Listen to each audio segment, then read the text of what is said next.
नमः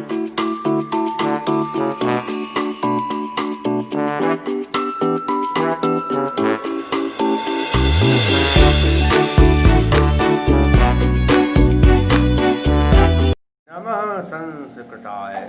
संस्कृत कक्षा में आपका स्वागत है। मैं प्रतीत राम वर्मा, असिस्टेंट प्रोफेसर, श्री गांधी महाविद्यालय, सिधौली, सीतापुर। आज मैं महाकवि भारवि विरचित किरातार्जुनीयम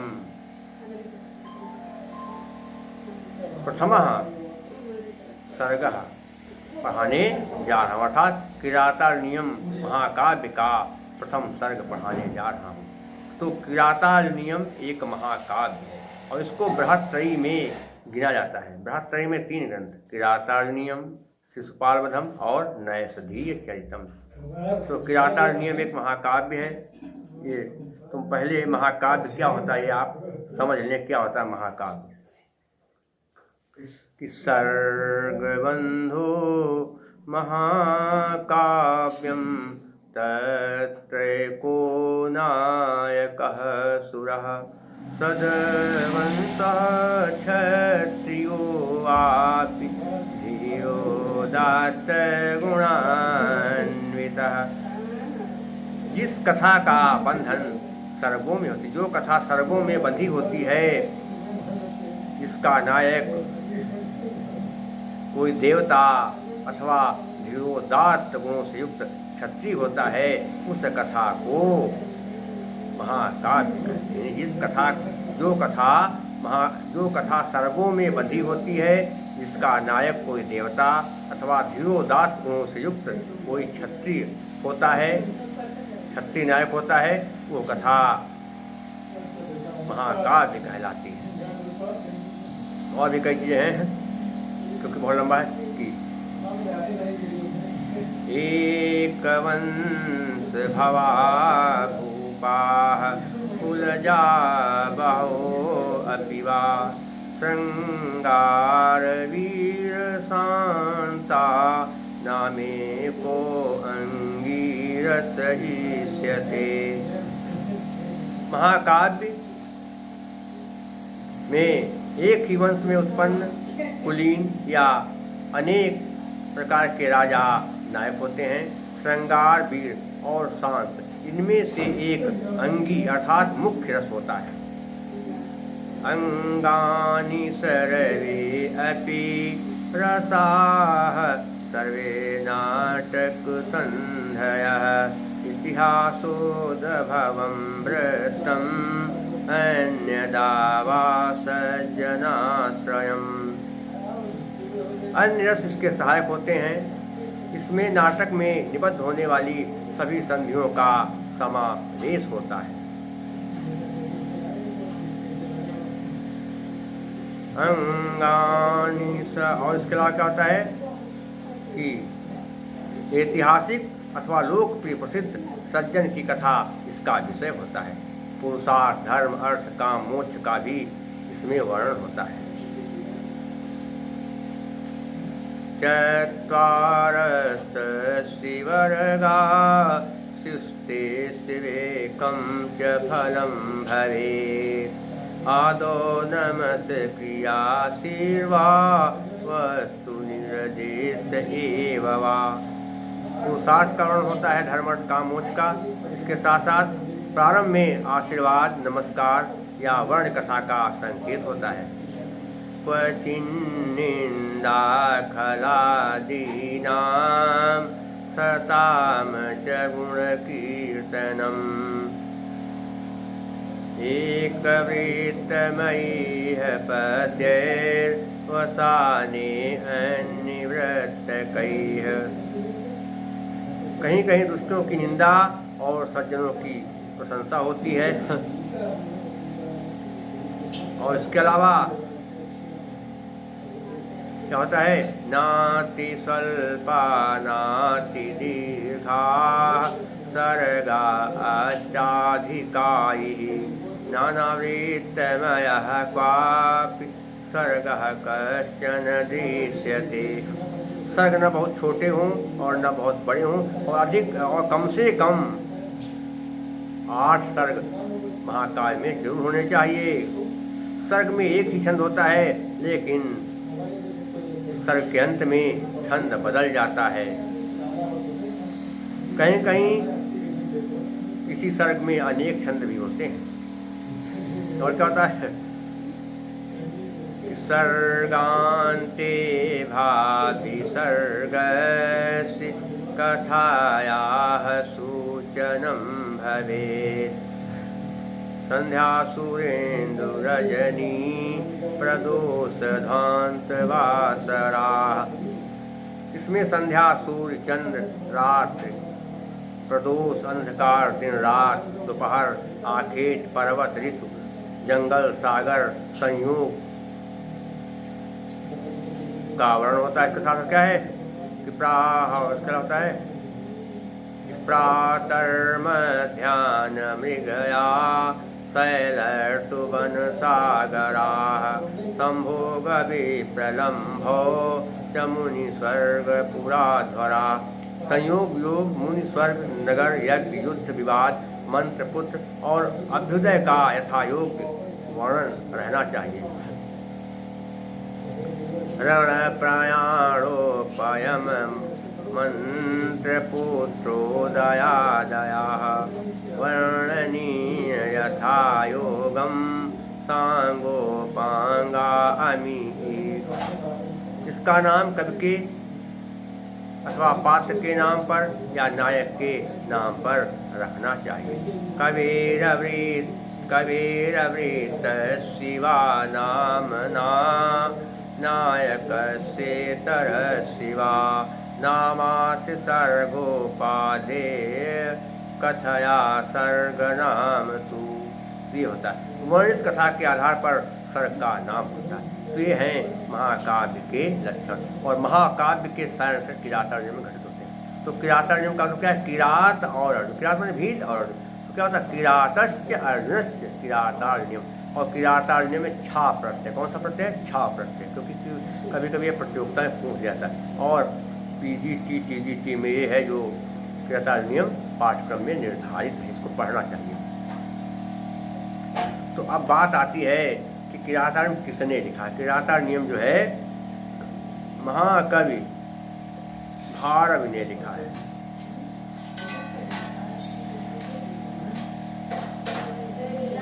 तो भारवि का समय 600 क्या कहते हैं 600 ईस्वी के लगभग में आ जाता है। कि महाकवि जो भारवि हैं उनका समय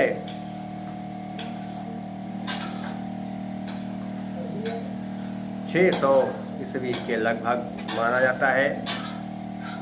और किरातार्जुन का उपजीव या आधार ग्रंथ महाभारत का वन पर्व है। कौन सा वन पर्व है? पर्व किरातार्जुन महाभारत के वन पर्व से लिया गया है। इस चीज का ध्यान रखेंगे। भारवि का मूल नाम दामोदर था। भारवि के पिता का नाम श्रीधर था और माता का नाम सुशीला था और पत्नी का नाम रसिकवती था।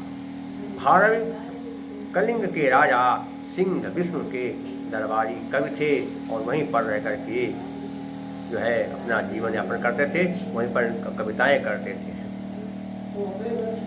एक बार मानते कि भारवि के पास पता नहीं किसी कारण से गरीबी आ गई, बहुत ज़्यादा गरीब हो गए, कुछ पैसा नहीं रहा। तो भारवि एक सेठ के पास गए और कहा, सेठ जी हमें कुछ रुपया उधार दे दीजिए। सेठ ने कहा, देखिए मैं रुपया उधार तो देता हूँ, लेकिन मेरी शर्त है कि मैं उसके बदले में कुछ गिरवी रखता हूँ, कुछ लाया गिरवी रखने के लिए। भारवि ने कहा, मेरे पास कुछ भी कहते नहीं, मैं क्या लाऊं? तो कहीं मैं बिना गिरवी के कोई एक पैसा उधार नहीं दूंगा। तो भारवि ने कहा, मेरे पास एक ऐसी चीज़ है जो मेरे लिए बहुत ही मूल्यवान, बहुत अनमोल है, उसे यदि आप रखना चाहें तो रख लें। सेठ ने कहा, क्या? भारवि ने कागज में एक श्लोक लिखा था, कहा ये श्लोक जो लिखा हुआ है यही मेरे लिए सबसे अनमोल धरोहर है, इसे यदि आप रखना चाहें तो रख लें, इसके बदले मुझे रुपये दे दीजिए। सेठ जी ने कहा, ठीक है। देखा श्लोक, कागज में लिखा हुआ था श्लोक, तो सेठ जी ने उस श्लोक को ले लिया और अपने सैन्य कक्ष में उस श्लोक वाले कागज को चिपका दिया। और भारत जी को रुपये दे दिया। इसके बाद सेठ जी व्यापार करने के लिए बाहर चले गए, और जब सेठ जी व्यापार करने के लिए बाहर गए उस समय उनकी पत्नी गर्भवती हो चुकी थी, और सेठ जी फिर व्यापार में इतना मस्त रहे, इतना ज़्यादा व्यस्त रहे कि उनको 18 साल के बीत गए, और 18 साल बाद जब वो घर लौटे तो सीधे घर गए। और जब सेठ जी क्या कहते अपने घर गए, सैनकक्ष में क्या कहते जब पहुँचे, सैनकक्ष में पहुँचे तो उन्होंने देखा कि उनकी पत्नी सेठानी जी एक सुंदर नवयुवक के साथ लेटी हुई हैं और सो रही हैं। सेठ जी को गुस्सा आ गया, कहा ये इतनी नालायक उल्टा है, मेयर न रहने पर है पराए पुरुषों से संपर्क रखती है, उनके साथ गुलछर्रे उड़ाती, मौज मस्ती करती है, इतनी कमीनी है ये, अब मैं इसको मार डालूंगा। और इसको ही नहीं, जो इसके साथ एक पुरुष लेटा हुआ है इसको भी मार डालूंगा, दोनों को मार डालूंगा, न रहेगी बांस न बजेगी बांसुरी, क्योंकि बहुत उल्टा है, बहुत नालायक है, कमीनी है। फिर सामने तब तक उनकी निगाह पड़ गई इस श्लोक पर, भारत ने उनको दिया था, उसमें क्या लिखा था, उसमें लिखा था इस श्लोक पर निगाह पड़ी क्या कि सहसा विदधीत न क्रियाम विवेकः परमापदां वृणते विमृशिकारिणं गुणलब्धाः स्वयमेव संपदः। और बिना विचारे अचानक कोई कार्य नहीं करना चाहिए, क्योंकि बिना विचारे कार्य करने पर कभी कभी बहुत भारी संकटों का सामना करना पड़ता है। जो व्यक्ति सोच विचार करके काम करता है उसको लक्ष्मी जी स्वयं आकर के चुन लेती हैं और उसे धन धान्य से तृप्त कर देती हैं। सेठ जी ने सोचा कि अरे इनको मारने से पहले इनको जगाएं, पूछे मामला क्या, इसके बाद को दंड तो देंगे ही, छोड़ना नहीं इनको। तो उन्होंने क्या किया, पत्नी बजा खा रही, उठ कहाँ, अरे उसने उठी तुरंत, क्या अरे स्वामी आप आ गए, कहा हाँ हाँ मैं आ गया, क्या करूँ। तो कहा अरे ठीक है, कहा नालायक उल्टा कमीनी, ये क्या कर रही है, उसको शर्म नहीं आ रही है, मैं इतने दिनों तक प्रदेश में रहा, बाहर रहा, व्यापार कर रहा था, पैसा कमा रहा था, और तू मेरे न रहने पर गुलछर्रे उड़ाती है, मौज मस्ती करती है, ये किसके साथ लेटी हुई है। उसने कहा स्वामी आप क्यों गुस्सा करें, पहले बात तो समझिए। शेर ने कहा बताओ क्या समझा रही हो। कहा सुनिए, जब आप गए थे तब मैं गर्भवती थी, उसके बाद मैंने एक पुत्र को जन्म दिया, और आप विचार करिए कितने दिन बाद लौटे हैं। शेर ने कहा 18 साल हो रहे हैं। तो कहने अभी एक पुत्र है अपना, 18 साल हो गए, 18 साल का बेटा है अपना, और आप गुस्सा हो रहे हैं, मैं किसी के साथ नहीं, मेरा बेटा है।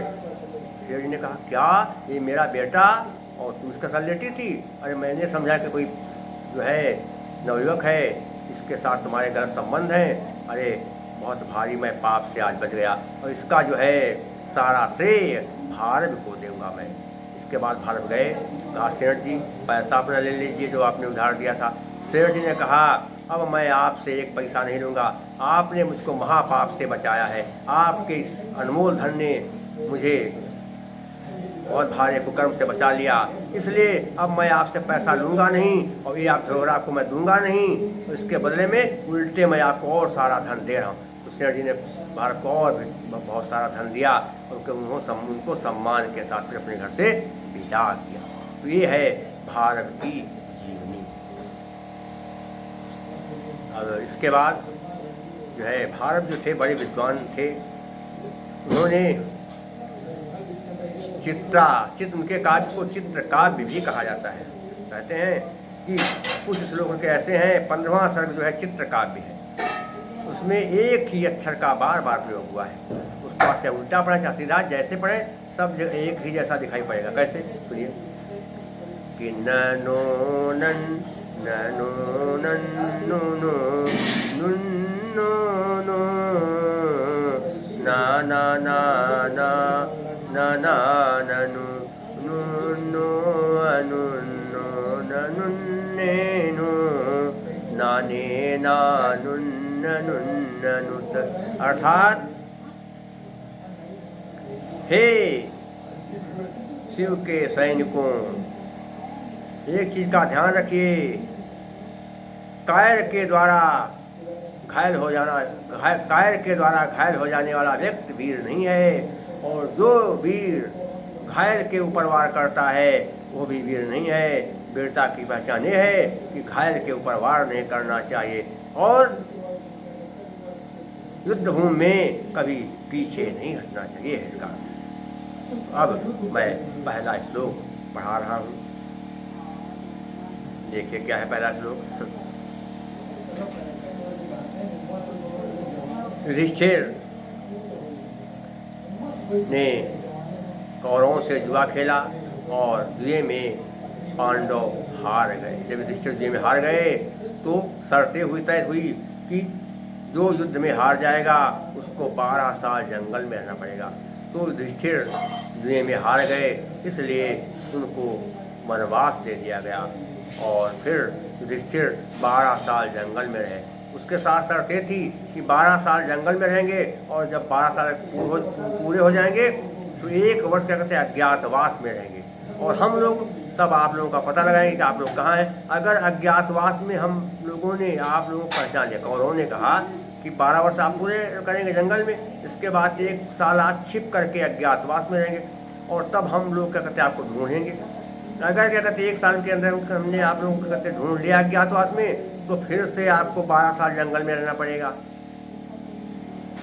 तो युधिष्ठिर ने कहा ठीक है, हम हारे हैं तो भाई आपकी सारी शर्तें मानेंगे।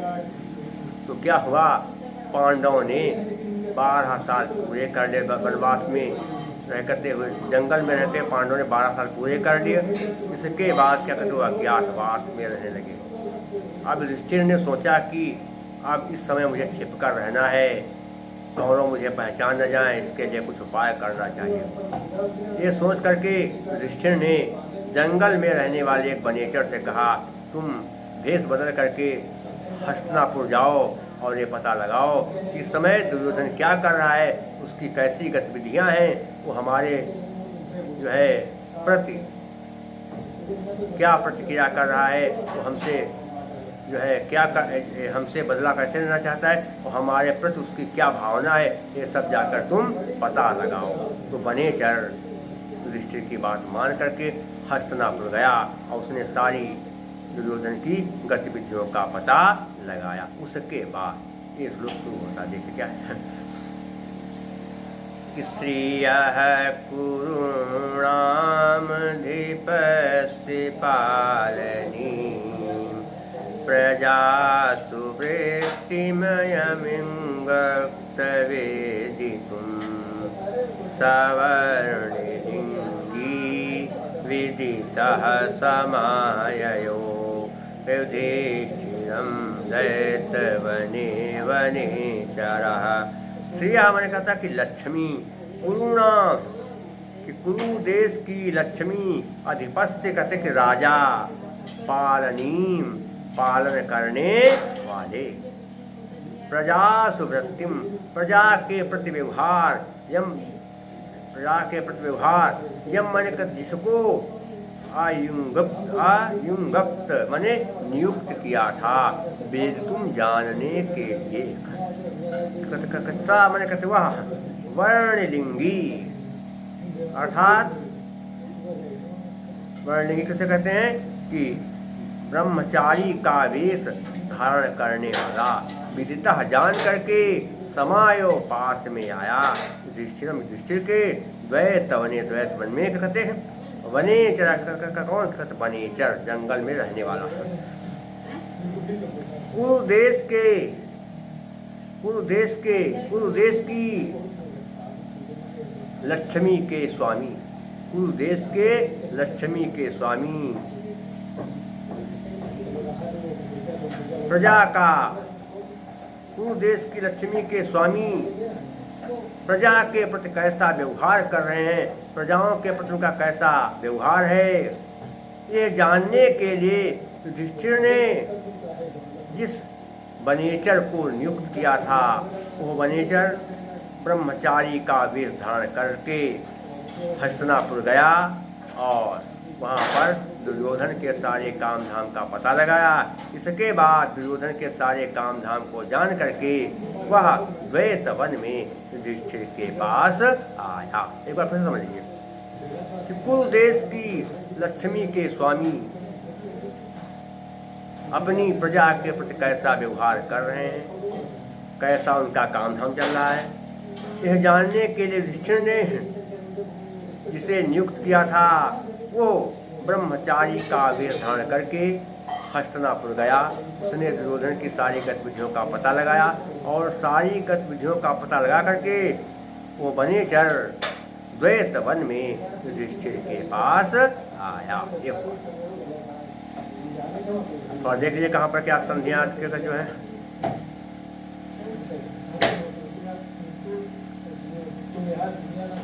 संधियाँ अगर देखी जाएँ तो यहाँ पर संधियाँ जो हैं स्पष्ट दिखाई नहीं दे रही हैं। वैसे कहीं पर भी युक्त करते संधियाँ नहीं, समास तो बन जाएंगे। क्या हो जाएगा समास में, थोड़ा देख लेंगे कैसे क्या बनेगा समास।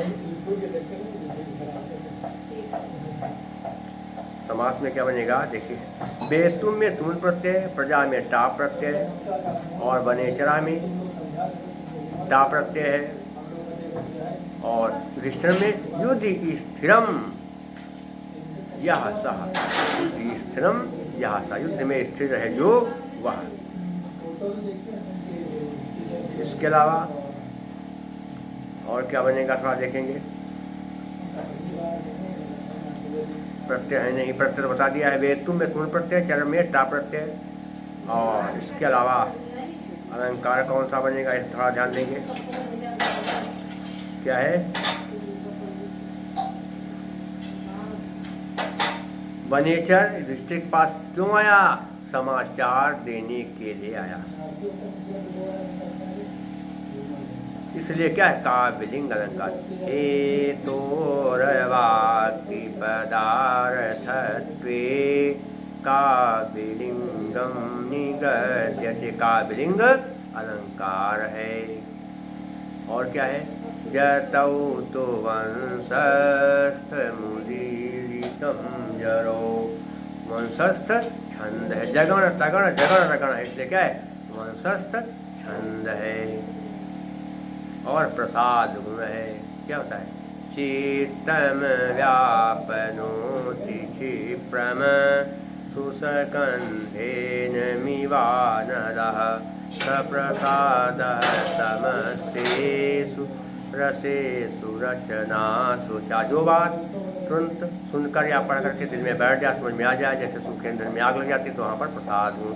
और जहाँ पर समासों का अभाव हो या बहुत कम समास वहाँ पर वैदर्भी। तो यहाँ क्या वैदर्भी, माधुर्य व्यंजक वर्णे रचना ललितात्मका अवृत्तिरल्प वृत्तिरवा वैदर्भी रीत्यते, वैदर्भी रीति है। इस तरह से और भाव, और क्या है भाव। इसके अलावा क्या है, सात्वती वृत्ति, जहाँ पर रोज में होता वहाँ पर सात्वती वृत्ति। शेष मैं आपको अगले अंक में पढ़ाऊँगा। आप लोगों से अनुरोध है कि जब मेरा वीडियो देखें तो कृपया उसे सब्सक्राइब भी जरूर कर दें। तब तक के लिए नमः संत।